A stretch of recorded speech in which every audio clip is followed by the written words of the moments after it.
How to connect your smart flow device to an existing water meter. Welcome to this instructional video. Today, we'll demonstrate how to connect your smart flow device to an existing water meter that already has a connection to a pulse cable. In some cases, a pulse splitter may already be in place, ready for you to connect another pulse line. The existing water meter is indicated by the yellow arrow. The existing logger is indicated by the blue arrow, while the pulse splitter is indicated by the red arrow. If there is no existing pulse splitter, we recommend using the Enica pulse splitters.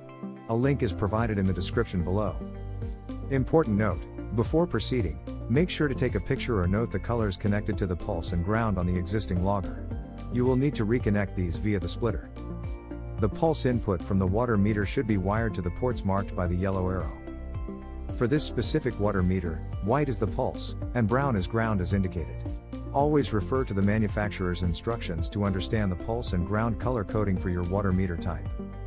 For the smart flow connection, attach the red wire, pulse, and green wire, ground, to any of the output ports indicated by the yellow arrow. Make sure the cables enter via the entry points on the splitter, remembering to put the cable through the Clabel gland first. Reconnect the existing logger to the pulse and output, as shown. Next, screw the back case of the splitter utilizing the 4 screws provided. You should mount your splitter to a solid surface and cable tie all cables to minimize the risk of damage or accidental disconnection.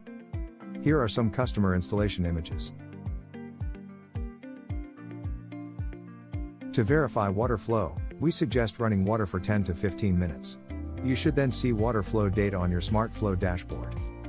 If you encounter any issues during your installation, please don't hesitate to contact our support team here at SmartFlow.